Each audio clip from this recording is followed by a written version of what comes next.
President Garcia, you're now in record mode. Thank you for that, Dr. Campos. Good morning, everyone, and welcome to the regularly scheduled meeting for the Board of Public Works for Wednesday, May 17, 2023. Dr. Campos? Good morning, everyone. Fernando Campos, Executive Officer, establishing roll calling quorum. We have President Garcia, Vice President Villegas, President Pro Tem Davis, and Commissioner Reyes. President Garcia, you do have a quorum at this time. President Garcia, we do not have any comments under we do not have any comments under the Neighborhood Council comments section. We do not have any comments on any of the items for today's agenda. Let me just double check to see if anybody would like to provide any general public comments. We do have callers on the line, call-in user number 1. Members of the general public that would like to provide general public comment or commentary on any of the items for today's agenda, if you can please raise your hand at this time by pressing *9 or click the raise hand icon. Call-in user _1, call-in user _1. Can you please state your name and which item you'd like to speak on? Good morning. I'd like to make a general public comment, please. Absolutely. President Garcia, we do have one caller on the line under general public comment. We can go ahead and get started with that. Call-in user _1, you have 2 minutes to speak under this segment. Please go ahead. Good morning. The purpose of my call is projects that involve public works, perhaps not directly, but somewhat. By happenstance, last week, I was on Venice Boulevard and McLaughlin, where I was watching the process of restriping for the Venice Boulevard Mobility Project. And I was, I was very disappointed in the workmanship. It was only proving a negative stereotype of the city workers. This must have been a 6 to 8 member crew. Oh, that green paint stinks. That is noxious, but not that. While I was watching them paint the green bus lanes or bike paths, there was garbage in the curbway. Out of those 6 to 8 work crew members, not one broom was in the work truck. To literally be painting a project and not do sweeping of the area, it was incredibly, it was very disappointing, and again, was only proving a negative stereotype. I hope that someone in the audience from a department I hope it should be part of the routine to prepare the area for work. Thank you for your consideration. Thank you so much, call-in user _1. President Garcia, does clear the queue for general public comment. Thank you very much, Dr. Campos. General public comment is now officially closed. Moving on to the approval of the minutes of today's business. First order of today's business is the approval of the minutes of Wednesday, May 3rd, 2023. Is there a second to my motion to approve this item? Thank you, Dr. Davis.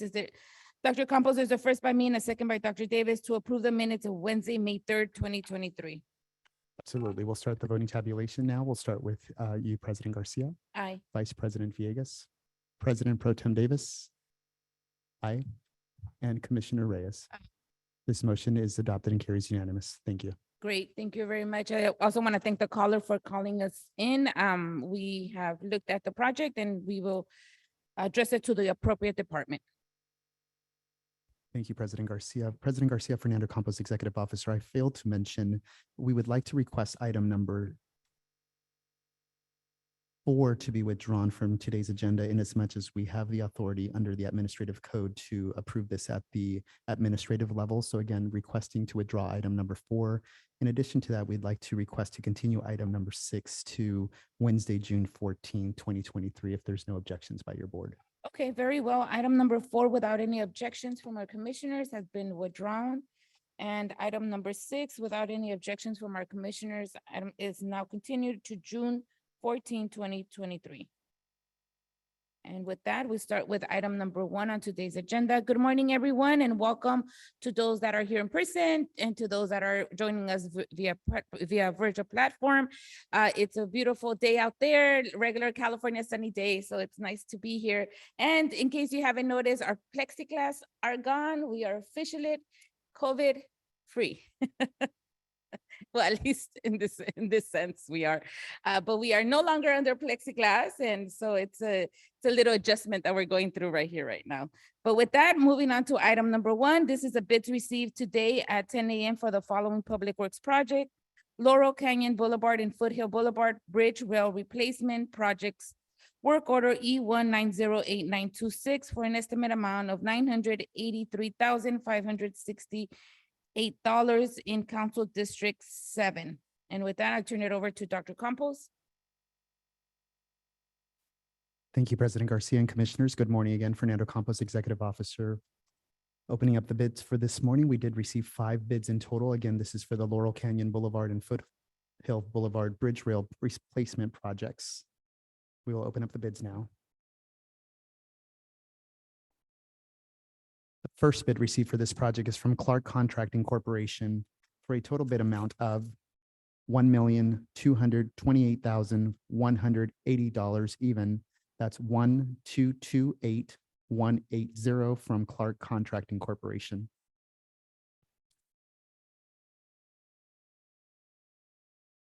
The second bid received is from Griffith Company for a total bid amount of $1,721,839.16.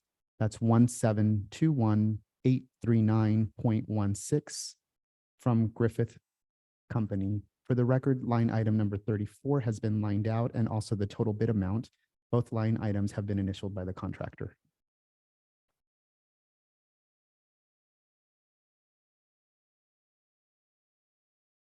The third bid received for this project is from Access Pacific Incorporated for a total bid amount of $1,408,951 even. That's 1408951 from Access Pacific Incorporated.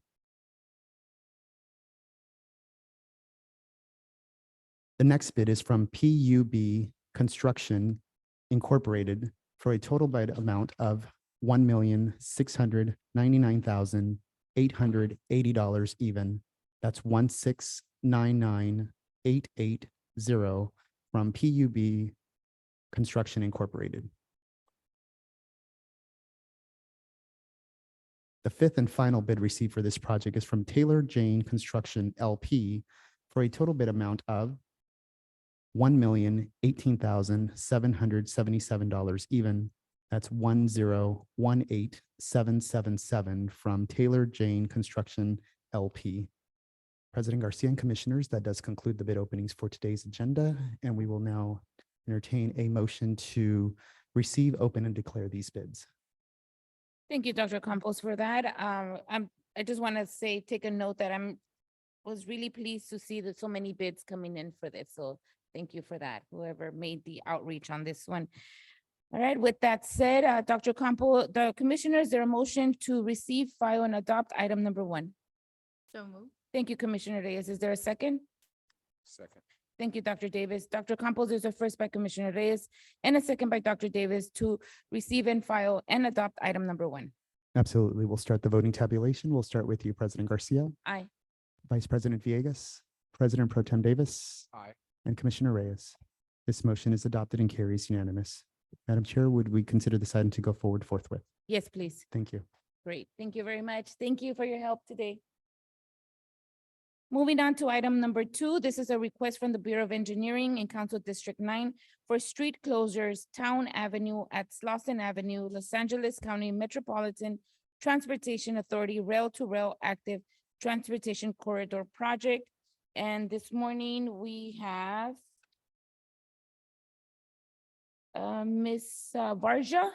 Yes, I'm gonna just read 3, 4, and 5 into the record because 1 and 2 are pretty standard, and then we'll just move from there because 3, 4, and 5 actually state dates and the closures that were in consideration today. Recommendation number 3, approve the request to temporarily close Town Avenue at Slauson Avenue for 62 calendar days, starting Monday, May 22nd, 2023 at 7 a.m.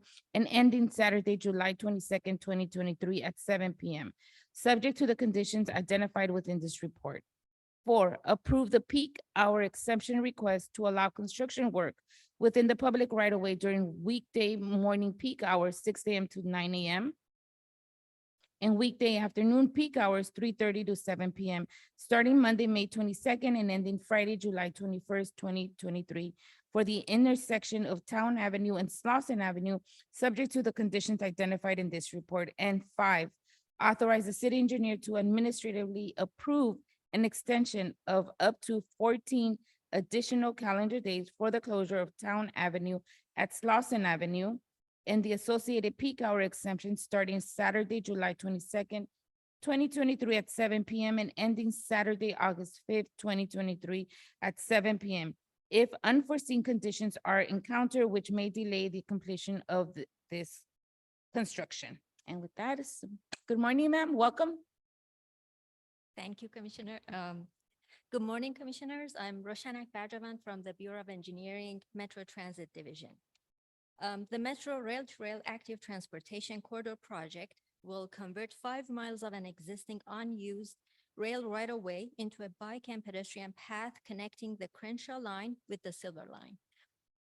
This request is for the closure of Town Avenue at Slauson Avenue, which is a partial closure on Slauson Avenue for 62 calendar days, beginning Monday, May 22nd, 2023, and ending Saturday, July 22nd, 2023.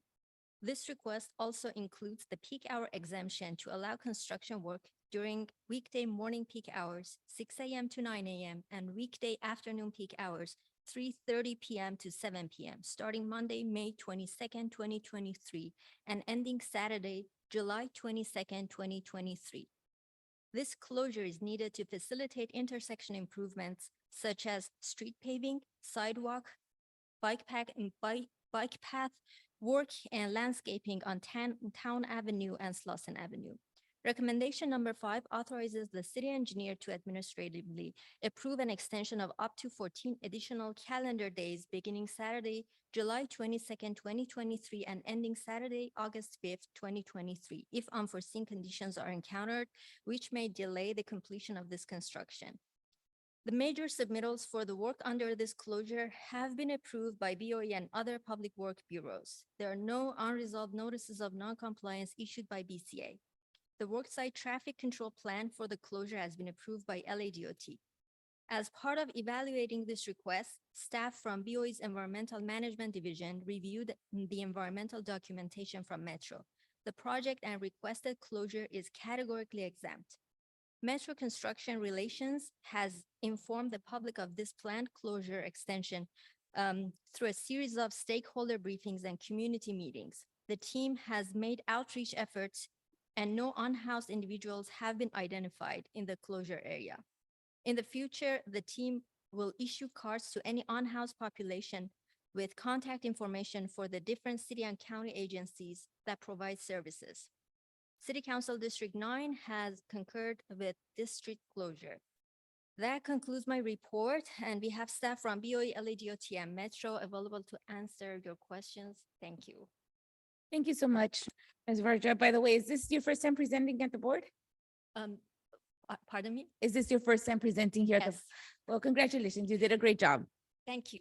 Thank you. I appreciate it. All right, colleagues, any questions? Dr. Davis? Yes, thank you so very much for the report. And I do understand in this motion that our work and our goal is to connect this line to, did you tell me the Silver Line? Yes. Could you explain to me where the Silver Line goes in terms of its destinations on the map? The Or just focus if of, somebody yeah, can- I'm gonna, Okay, thank you, Kurt. thank you.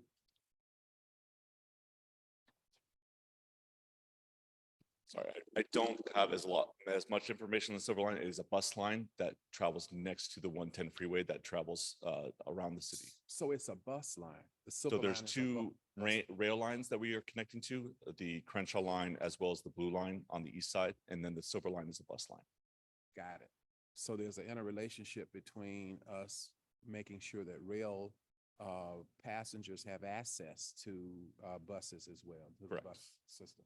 But we don't know, when you say the Silver Line and the bus, I'm not as familiar, obviously, with the bus lines, and I did not know if there was a certain thing, place, destination that this bus goes to, but it's just a regular bus line that goes through the downtown area, basically. Through the 110 alignment north-south. Okay, the 110. Okay, wonderful. Thank you. You're welcome. Thank you for that question, Dr. Davis. I was wondering what the Silver Line was too. Commissioner Reyes? So my question is more of if you could give us more context as how you're going to mitigate, right? Some of the safety and environmental hazards, like for example, the number of truck trips that will be occurring because you have a number of days, 62 days, plus the ability to extend it for another few weeks, right? So I'm just concerned about the truck trips, the soil grading, the dust that should be mitigated, some mobility concerns, and of course the access during emergencies. How is that going to be mitigated? What action plan do we have for that? Because this is regarding the closure.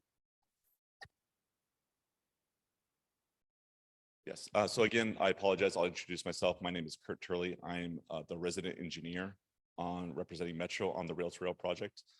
As far as you're concerned, we do take into account environmental impacts. We are testing the soil as needed when we take the soil off-site. We are also using water trucks to keep any dust down as needed when we are doing excavation. As far as safety, town is a smaller street, so we don't anticipate, and we have done traffic counts, and we see very minimal impact to the surrounding community. And the access, should an emergency happen? So the access to emergency happen, we are creating space where emergency vehicles can turn around. Again, we are only closing town adjacent to Slauson. Slauson will remain open in both directions. Town will be fully closed, but again, it will be at the end of the street, and we are creating enough space for emergency vehicles to turn around. Okay, thank you for that information. You're welcome. Any other questions? Commissioner Corson? Thank you. Mine is probably more simple, but this is close to a middle school, and then we're timing this in May 22nd. Is the middle school going to be on summer recess when this starts? And if not, why are we doing this before they go into summer recess and not trying to time it during their entire summer recess?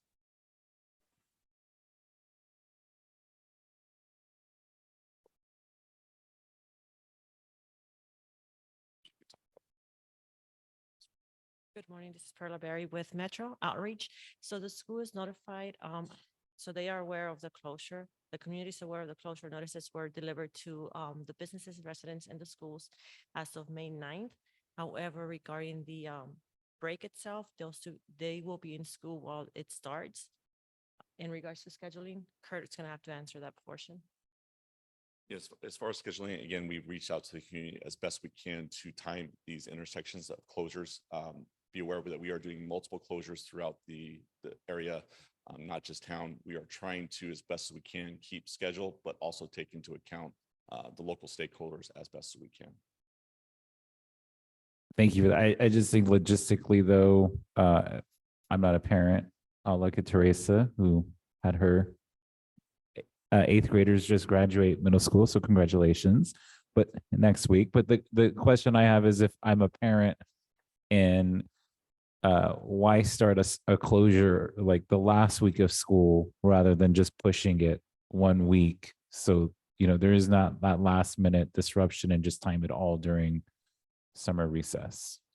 And I'm not saying we have to do have this conversation now, but I think going forward, logistically speaking, like taking it into consideration, even if it's just a 1 week overlap, that it kind of would make sense to push it back 1 week or 2 weeks until summer recess and uh, carry it Commissioner out that way.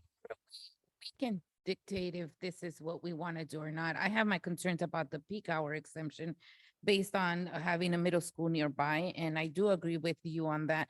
I was also going to ask what businesses are being impacted on this, but just even hearing that we have a middle school around worries me about the fact that we are going to close from 3:30 to 7 p.m. That's the time the kids get picked up from school.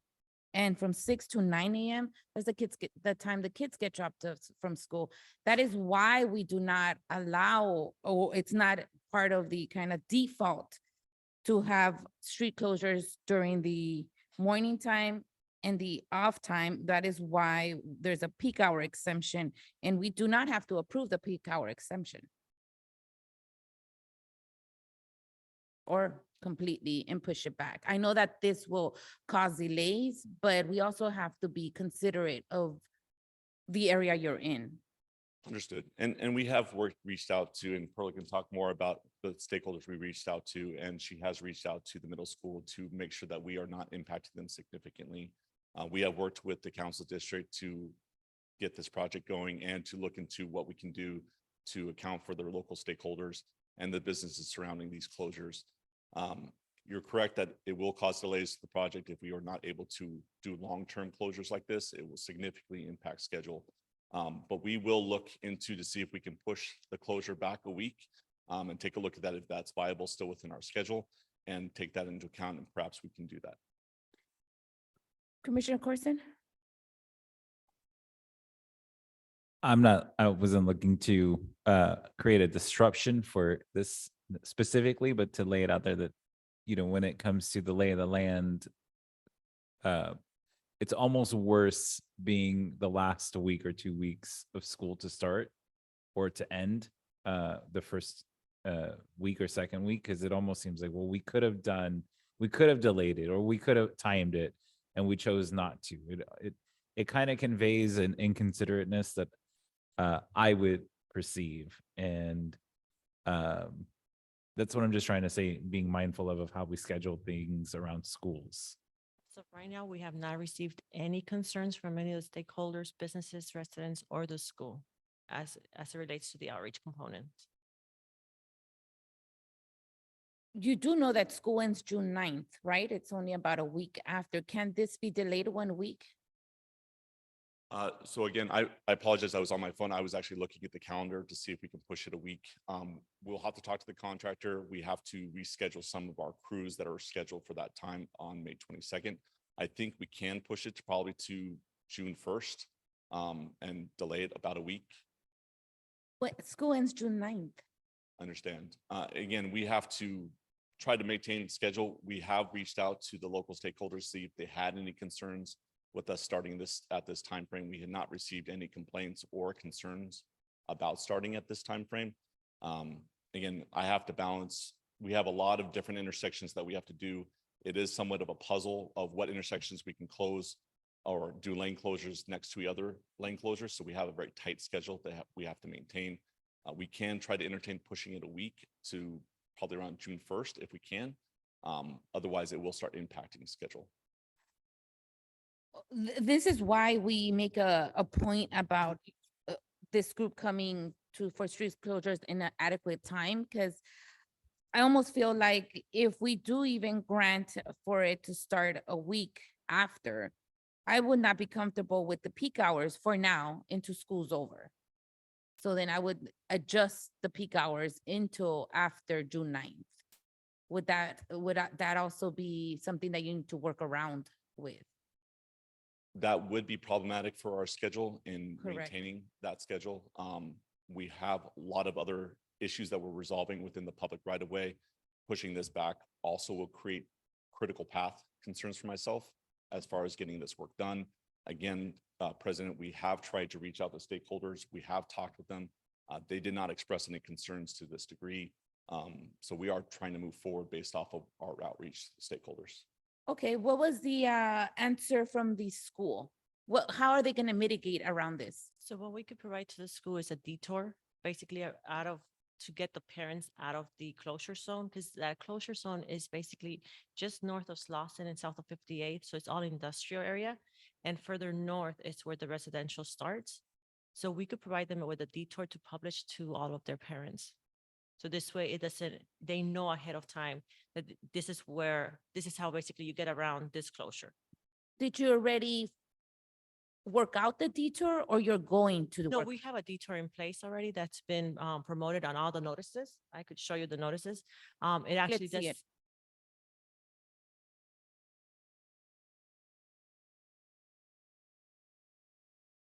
And while she's getting that, just to reiterate, we also have done traffic counts here and we do see very low impact of peak hour, afternoon and morning peak. We saw very low counts using this intersection to turn onto Slauson. So just again, to reiterate that. Good morning. I'm Manuel Anaya from LEDOT, and we review the detour plan. So we try to detour the vehicle traffic to the west San Pedro and to the east Avalon to try to facilitate any of the traffic that needs to go down to town in the local streets as best we can with appropriate CMS and advanced signage to allow people that live in the area, residents, businesses, or school parents to know how to access the local streets and exit onto the arterials on either side of the closure. Did you work this out with the school? Or did you guys do this independently? We did it independently, and we looked at the site conditions and tried to make the best access routes for the people in that area. And we asked for advanced signage, CMSs, outreach, that sort of conditions in order to work out this detour plan. I would have preferred if you worked with the school because there's usually like a place where there's a drop off and pick Yeah, up. we looked. Is that into consideration with this detour? Yeah, we looked at the safe route to school zones and we looked at other schools as this project progresses. We make sure there's access to the schools as much as possible during their construction. But did you look at this school and the drop off and pickup zone of this school while you did this detour? No, ma'am, I didn't. That's where yeah. I'm having a hard time being comfortable with this when starting Monday, they would be impacted already. And this was not something that was worked out with the school. I mean, I get it, that's extra, that we don't have to do it. I understand that, but part of how we need to work is transparent and open about things. And so I would have preferred if the school would have been involved. I understand this is no legal matter or anything like that. More than just common decency and courtesy to our understand. neighbors. Do you want to add? Previously, we did the I closure. can't- you- Previously, we did the closure of Paloma, which is closer to the school itself. It was right outside of the school, and this one is a few blocks west of the school. So where the closure is going to be is actually, it's kind of south of, like the parents would actually travel east instead of south and then east. So we could basically have the school provide that detour where it's a straight shot up 56 towards the school in Avalon. Because the closure itself is on Slauson, just north of Slauson at the public right of way, which is the metro right of way. So there shouldn't be much impact in terms of the routing of parents towards the school going eastbound on 56, which is the detour that we are using for this closure. How are the parents going to know before Monday? That notice was walked to the community on May 9th. We also send the emails to the community. Recently, we posted a next door. We are having a community meeting tonight to go over this. And if there's a bigger issue, we could do a second round of walking before Monday of the same notice, because that notice is translated to Spanish too, if there's an issue with language. So there's no, we could do another round of outreach to the parents in that immediate area of town, just north of 56. Can I ask a question? Yes, please. Thank you. On that, but have we like printed these out and given them to students to take home to their parents? No, it was not printed. It was emailed to the school. Those get emailed to the school. We could print out a as many as the school needs and provide it to them so they could take it to home tomorrow or Friday, the latest.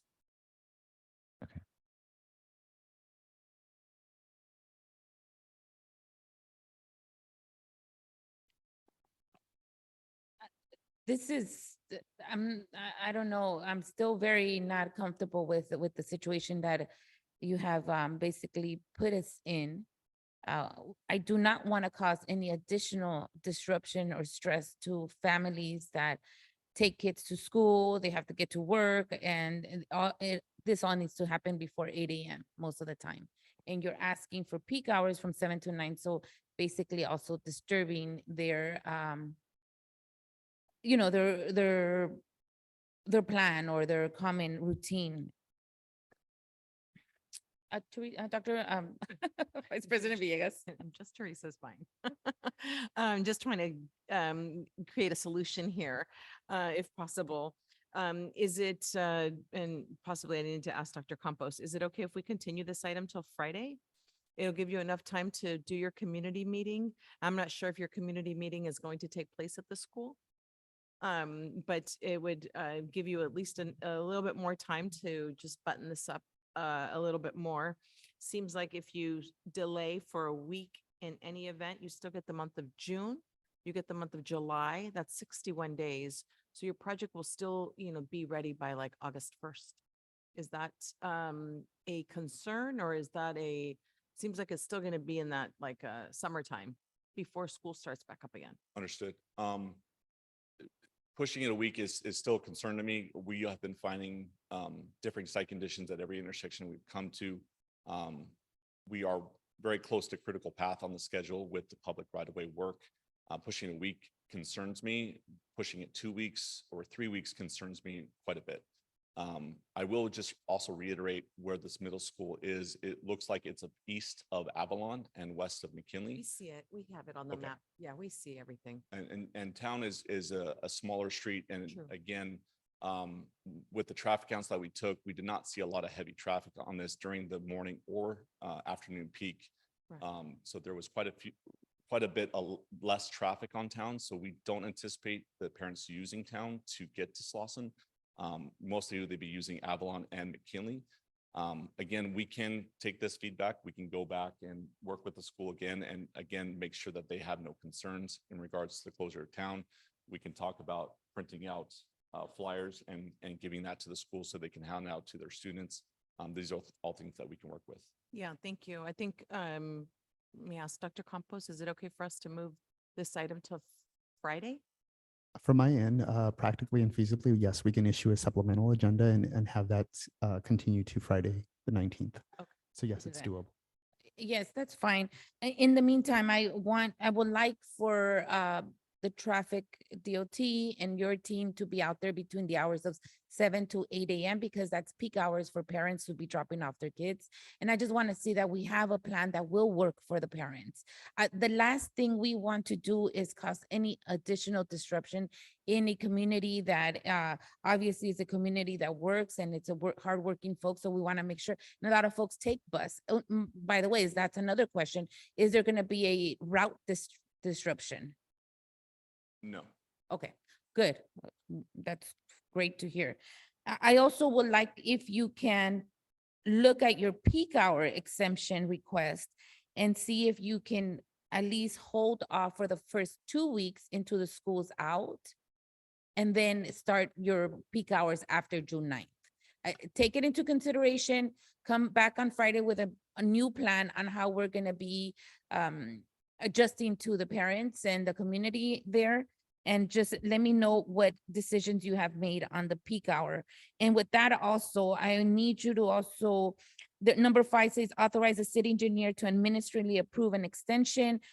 Usually we are the ones that approve it. So I'm gonna strike city engineer and just keep it to the board, given this situation that we're asking you to reconsider how this plan will work for the community. So we'll open it back, we'll continue it this coming Friday, which is May 19th. 19th. Thank you. Any other objections on this situation? Thank you. All right, colleagues, moving on to item number 3. This is in all council district for a budget increase contract amendment number 1, Murray Plumbing and Heating Corp., DBA Murray Company wastewater capital improvement project. Before I read it into the record, we do have a public comment, and this is for item number 3. Somebody with the name letter N.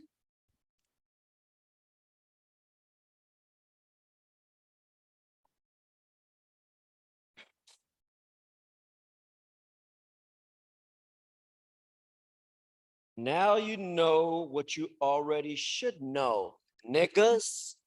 And for nigga, this nigga's talking about wastewater capital improvement program.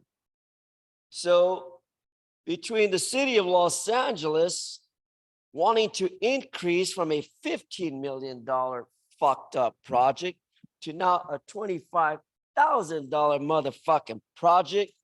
Now you know what you already know, motherfuckers. That these type of agreements, who the fuck is this man right here? Can you please? Can you stick to the This man content? is fucking distracting me. Can this gentleman step away from the podium, please? Thank you, sir. I don't like Can you continue? it when someone's standing up there in my motherfucking place. So you know that, Davis. You should know. You already know. Can you stick to the content Yeah, of the this item? nigga's talking about the improvement program where your contingency to increase this project another $10 million. Why don't you get the fucking shit right the first time? If you're gonna put permits, you're gonna pull engineers, you're gonna pull infrastructure ideas, they should already be included in pay to play, not scheme out, overdraft us white niggas too, so that you could keep stealing from us dumb motherfuckers that live and reside in the city of Los Angeles, bitches. So, just like that former attorney who was ripping us off, that fucking dick Stay to the content of attorney. the item. Pardon me, man? Stay to the content of the. Yeah, we're I'm talking about your wastewater. former attorney, that dickhead that was stealing from the public. I'm using this as a condition Thank you. about why you should stop these Thank you for fucking your ripping comments. off the public, bitches. Can we, Is that my thank you. time? Thank you. Oh, next time, can you put a clock up here so I can? see Thank my time? you.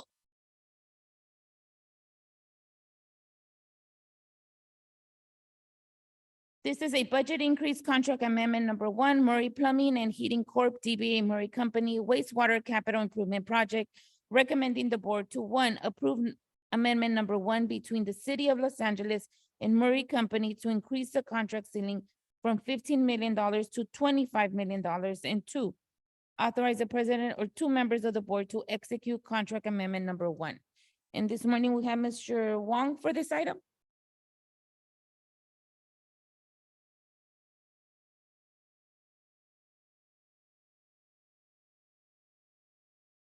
Good morning, everyone. This is Ethan Wong with the Bureau of Engineering's Environmental Engineering Division. So the board report before you is a request to execute a contract amendment with Murray Plumbing and Heating Corporation, also known as Murray Company, to extend the current contract ceiling of $15 million to $25 million for the Cisco 12 contract. This contract was originally awarded to Murray Company on April 22nd of 2022 with a cost ceiling of $15 million. NTP for this project was issued June 17th, 2022. The Cisco contracts are meant to provide design support, project optimization, and construction services for various projects at our wastewater facilities, pumping plants, collection systems, and other field locations throughout the city. The work primarily happens at our 4 water reclamation plants, and the Environmental Engineering Division manages all of these projects at those facilities.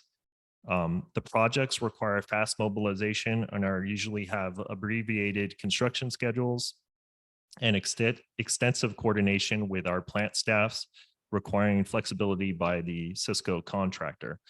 The Cisco contractor, once they're awarded the contract, mobilize to each of the four wastewater treatment facilities and are there for the term of 3 years typically, although we do have means in the contract to extend that beyond.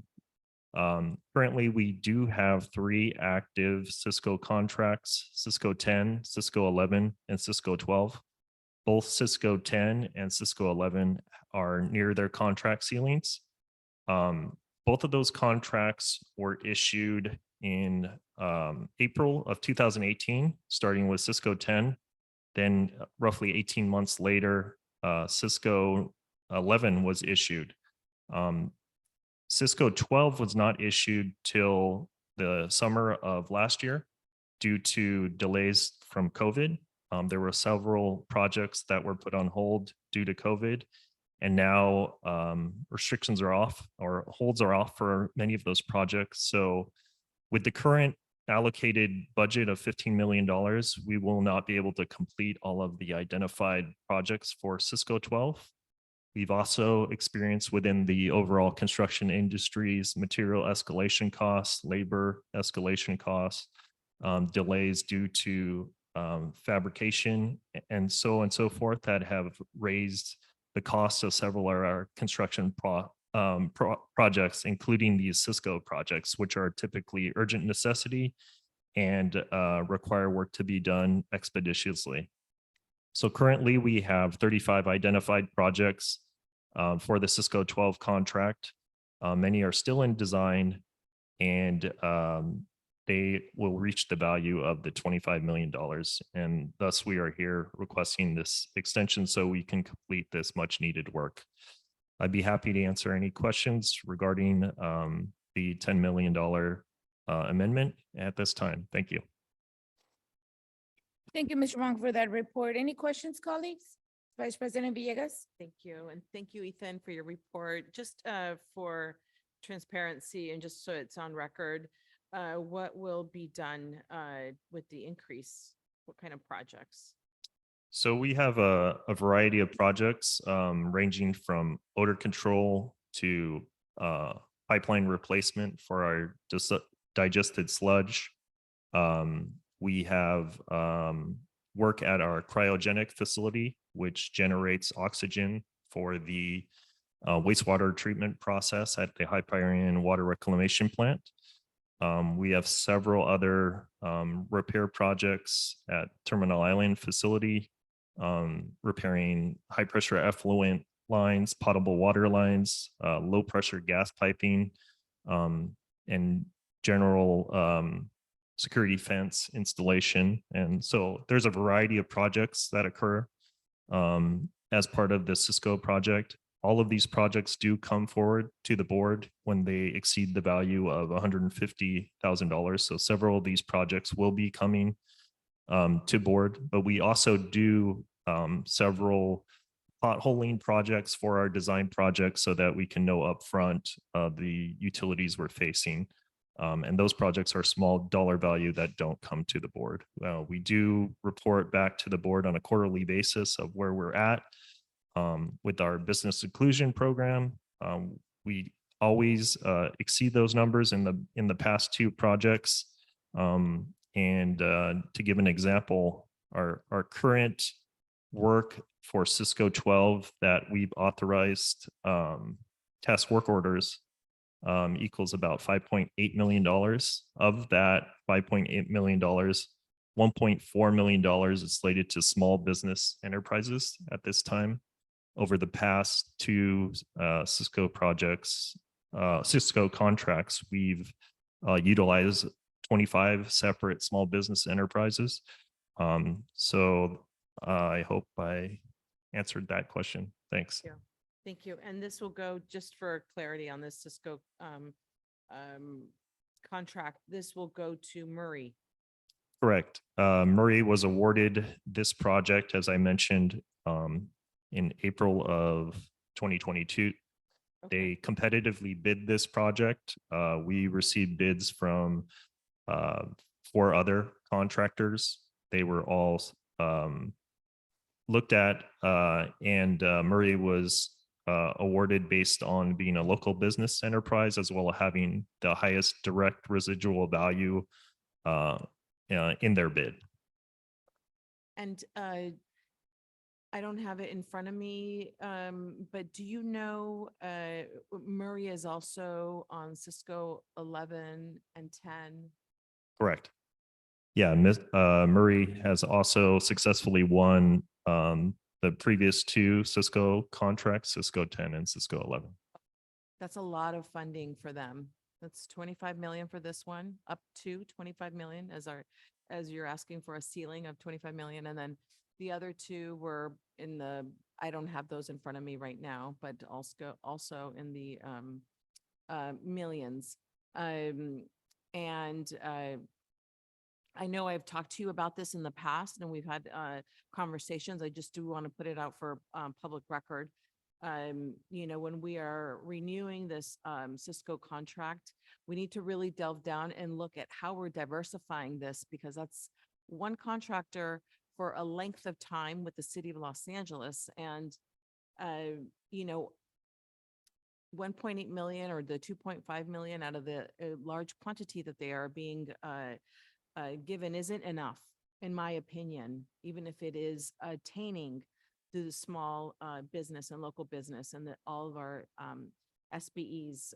Just wanting to put that on record because I just feel that we should be able to bring in other businesses, even if they are a good business and even if they do meet all of our specifications and their lowest.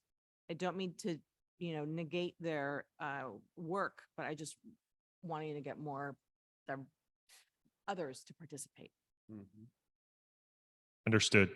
Yeah, we will take that in consideration. One of the complications with the Cisco contract, obviously, like the work tends to be at our wastewater treatment plants, which tends to necessitate the need for experienced plumbing type contractors, Murray being one of those contractors. And we do get several other contractors interested in bidding on these Cisco contracts. It just so happens that Murray has been successful at bidding the most competitive. True. And they're also, just for the record and for transparency, they're also on our as-needed emergency contractors as well. Correct. Okay, thank you.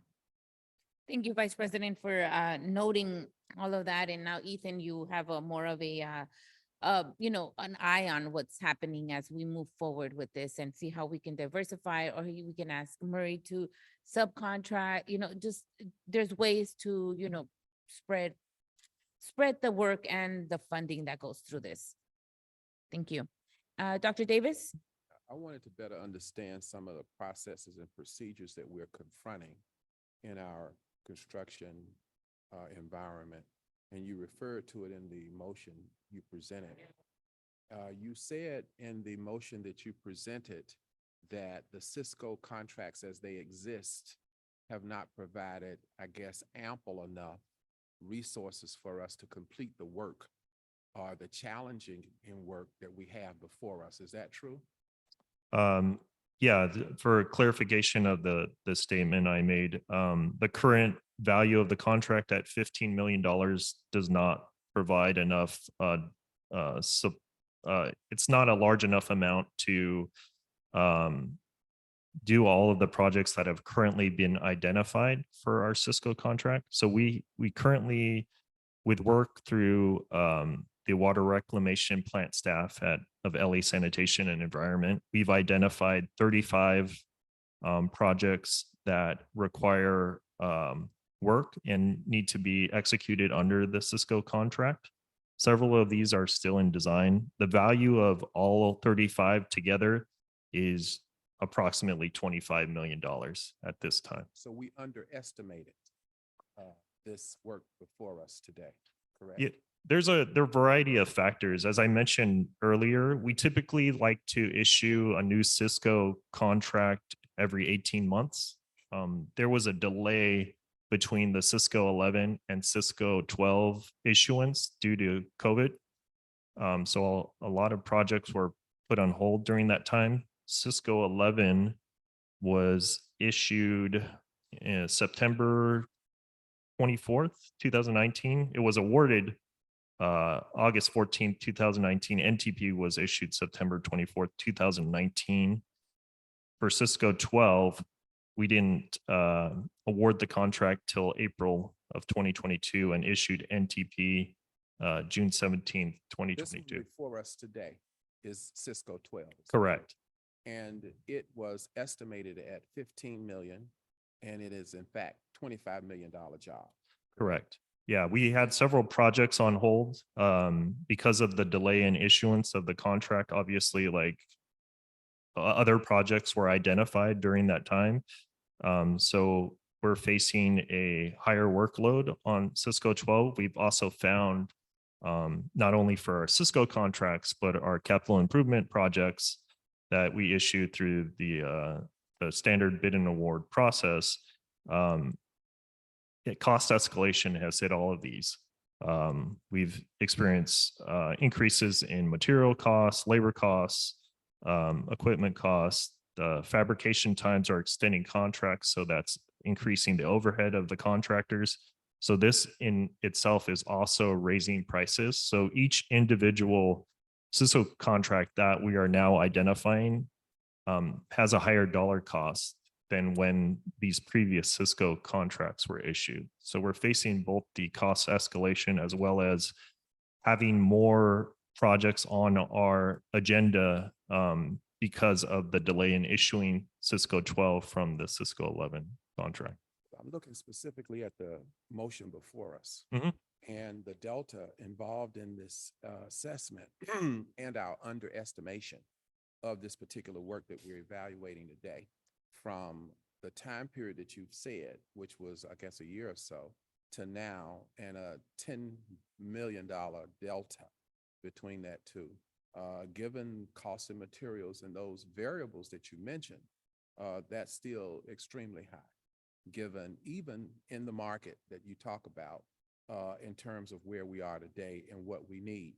In the proposal, you have a chart, a sub-consultant utilization chart to date.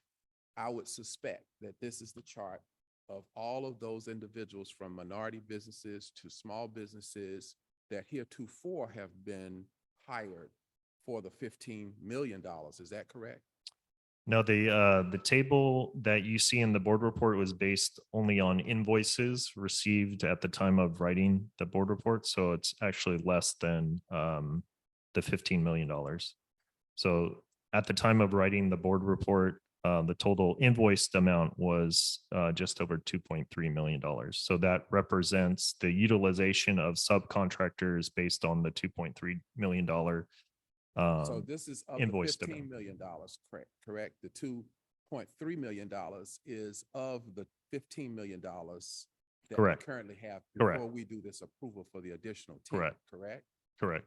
And of this $2.3 million, in terms of those invoices that we have executed thus far, as we talk about the additional $10 million, what do we know about the plans for subcontractors for that particular addition that we are requesting today? And in fact, have there been any pledges or plans that have been discussed from the prime contractor, which I guess would be Murray, with you in terms of this additional 10 million? And what is the additional request for MBE, WBE, SBE, et cetera, as it relates to the request that we're making before the board today? Where is that? The pledged amounts are, I can run through them for MBEs or minority business enterprises. The pledged amount, Just tell me what is the total of the proposal that they are pledging? the total dollar amount, Is it a 2.3 million as it was under the $15 million that before us today, before we approve this additional 10 million? What is the total pledge that Murray has discussed with you for the additional 10 million that you're requesting? so based on the entire contract, so that would be if the amendment is approved, it would be 8% for minority business enterprises of the total $25 million. And how would you break that down to my question, which is of the $10 million, how much, okay, so you say it's $8 million? Yeah, so 8% of 10 Or million. am I to assume that there would be some relatively approximate five point something million that is being pledged by Murray for the $10 million? Am I? Yeah, so the pledged amounts are 8% for MBE, 2% for WBE, 20% for SBE, 8% for EBE, and 3% for DVBE. So just What dollar, taking if you had the to estimate or guesstimate a dollar amount, a ballpark figure that has been pledged to you as it relates to this additional money that you're requesting the board to approve, what would that be? Yeah, so out of the $10 million, if you take the $10 million, 20% of that is for small business, so that would be $2 million. So gonna ask And then for, included on top of that, there's 8% for minority business enterprises. Out of that 10 million, that would be $800,000. I'm interested in the big number. So we had 2.3 million before out of the 15 million, and approximately, and I know these are not specifics, but I just need the ballpark figure to know what we're dealing with conceptually here. So out of the 10 million that you're asking us to approve, you're telling us that there's a pledge for an additional $2 million to go to the various other groups of small businesses that we are often embracing to do work in the city. Now, when I look at this breakdown, I'm concerned about the funding flow. Is this a federally funded project? No, this is So all paid locally for funded by the project. sewer construction and maintenance funds. Gotcha. Okay, so we have an additional $2 million, and I guess that's consistent with what they have done in the past. My other issue for you is this. Time and again, we know that there are a lot of small businesses, there are a lot of special businesses, minority businesses, and others who don't have the subspecialty expertise and skills in these areas. But here's my concern. We say that every year. We know they don't have it. We know they don't have it. We know they don't have it. It's been a decade and we know they don't have it. Now, do you think there might be something that could happen in our constructing environment that might cause us to have growth and development at some point, at some time, in some decade, where in fact, we will wake up one day and 2 or 3 small businesses may have acquired the skill? Is there something that might ring a bell in terms of an idea we might have to be able to empower our small business community with knowledge and skill so that every year it's not the same thing over and over again, or let me just say every decade it's the same thing over and again? They can't do it. They don't have any skills. They can't do it. They don't have any knowledge. And so we come in time and again, it's a revolving door. At some point, as we approve all of these figures because of whatever the external factors are, it's fine. We have to deal with that in terms of decision-making. But what I'm not happy about is that nothing ever happens where there is a growth and development from or for our small business community. And my expectation of our staff is to come to this board with some innovation one day, and for us to be able to execute in the ways that we do for our regular businesses. And I'm happy, and I am an advocate for major businesses because I know they drive the economy. I know that they are the decision makers in terms of what can happen for the others who don't have the same kind of opportunity for growth and development. But what I'm pushing for is I want them Please, to do no something. interruptions. I want them to do something about it.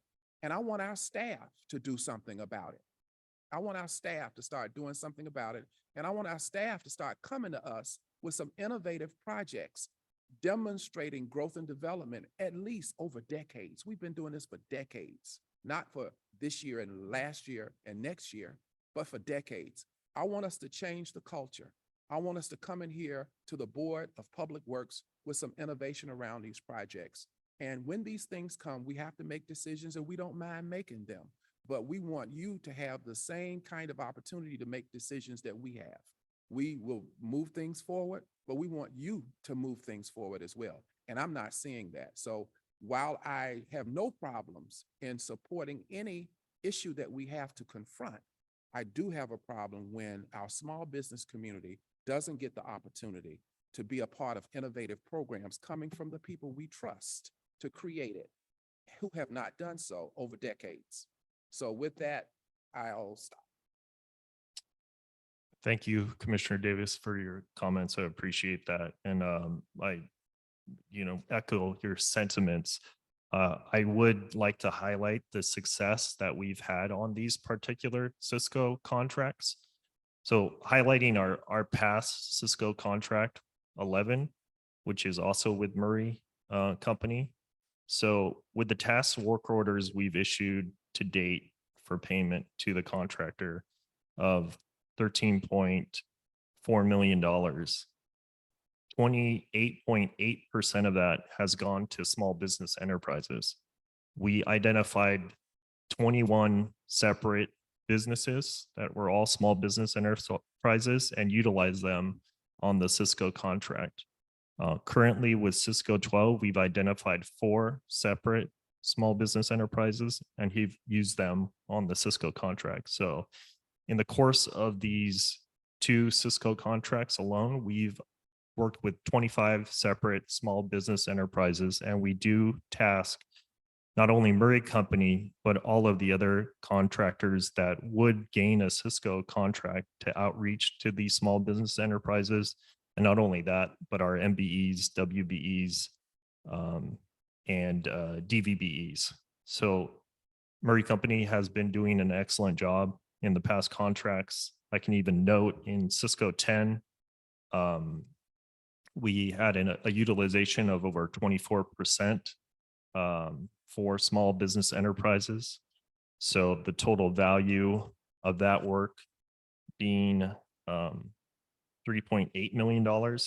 So on top of that, 2.5 million went to MBEs, 825,000 went to WBEs, 1.8 million went to EBEs, and 43,000 went to DVBEs, which is typically a hard category to find subcontractors. But Murray Company has been successful at identifying these different categories in the business inclusion program.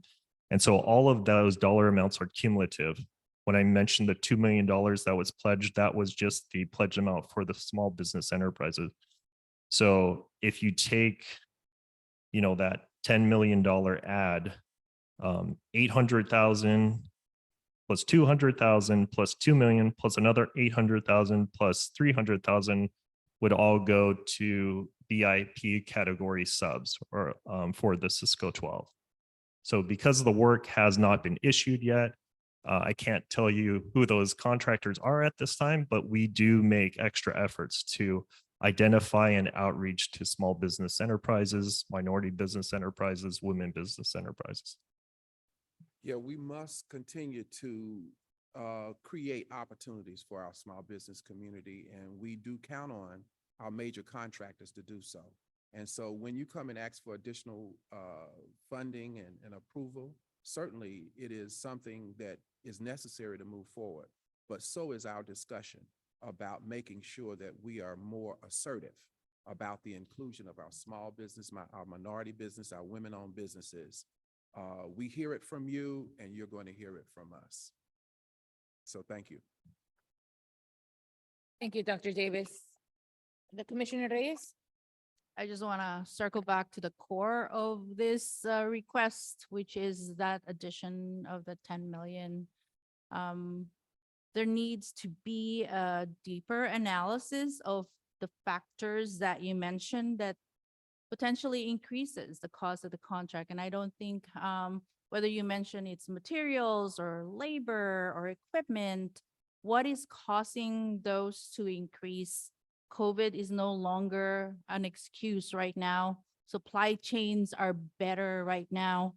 So we need to do a better job of not underestimating the contract, but really keeping close to what the true cost is for purposes of transparency, so that then we don't have to readjust every so often that we come back and give us all these reasons. And I understand the BIP, that's well and good, you're successful in that, but the costing of the contracts themselves is really problematic for me when we always come back to us for additional 10 million because of labor costs, because of this. So we're not doing a good job of estimating the true cost of that contract. And we need to do a better job of that so that at least we know firsthand that that is what it's going to cost. And at the same time, we know that you're not going to come back and amend it 10 more times just because of something else that come up again, unless it's an unusual circumstance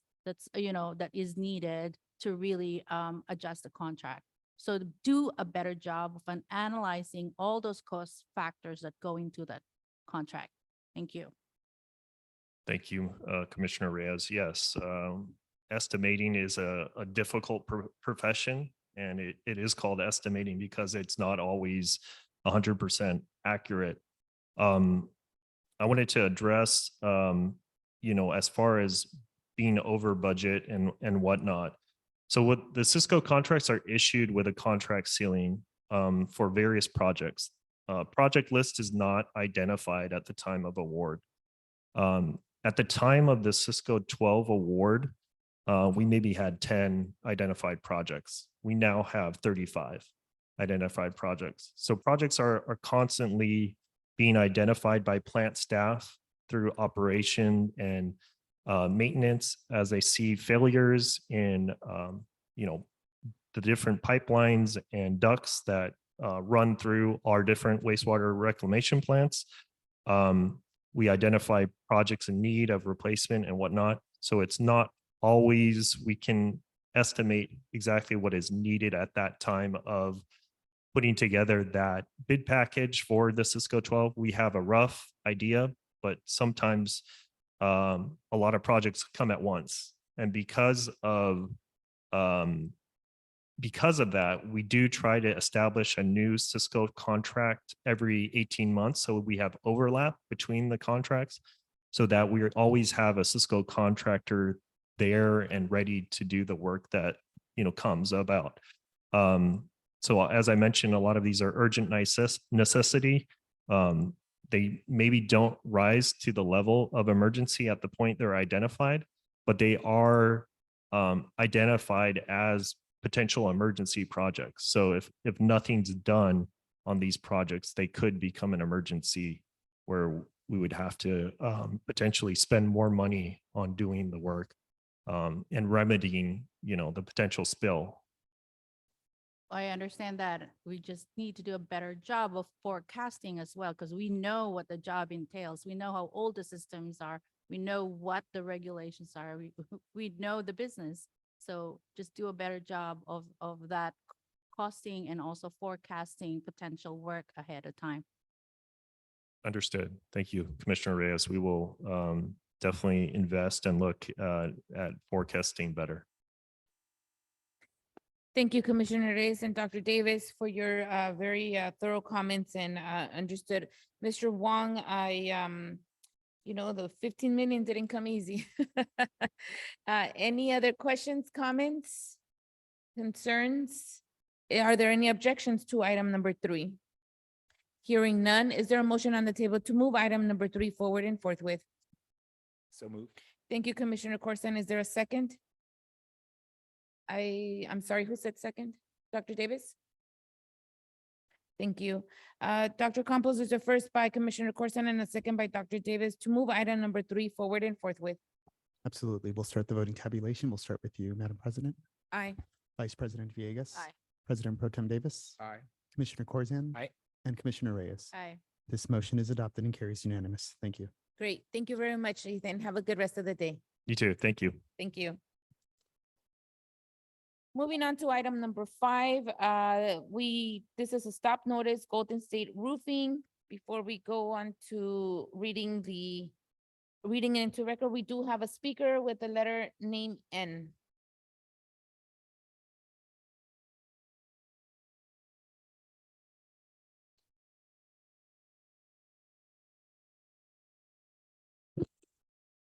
Well, I sure hell know that if you don't know how to round off percentage, you really got a fucked up job.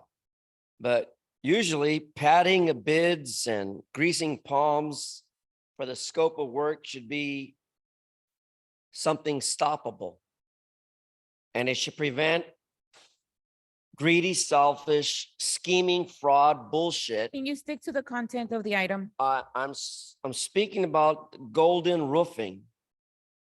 You know, we should have audits on these bids. And the reason behind an audit is to ensure that there is equality on both sides of the playing game, both large and small, or minority niggas like me to get a job. So, you know, you just don't like the fact that, you know, roofing companies, I'll give you a hypothetical test. I got a 900 square foot home. Nigga comes out and adds 500 square foot. Now, do I pay for that additional 500 square foot? Or does a dumb nigger like me say, no, my home is only 900 square foot because I got the title right here that says so. Now that's called scheming, fraud, and abuse. When niggas come out and say, oh, I'll give you a bid, and they overbid, and they pad their wallets, and they laugh about it, thinking it's cute. Until I call the California auditors up north and find out whether or not this person's working legit. And he's going to stop and quit this stealing of the public monies. So it's your job, mommy president, to ensure that you're saving the public's money, not just giving it all out like money grows on fucking trees nowadays. It does not. Thank you. This is a stop notice for Golden State Roofing. Golden State Roofing is transmitting a stop notice in the amount of $6,159 with 80 cents for roofing system work done for Ford EC Inc. in connection with the North Hollywood Sewer Maintenance Yard rebid project. Is there a second to my motion to approve item number 5? Thank you, Commissioner Reyes. Dr. Campos is the first by me and a second by Commissioner Reyes to move item number 5 forward and forthwith. Yes, we'll start the voting tabulation. We'll start with you, President Garcia. Aye. Vice President Villegas. Aye. President Pro Tem Davis. Aye. Commissioner Corzine. Aye. And Commissioner Reyes. This motion is adopted and carries unanimous. Thank you. Great, thank you very much. Colleagues, as you know, we are continuing item number 6. Given that that is the case, it is now 11:19 and this meeting is officially adjourned. Thank you, everyone. Have a good rest of the week.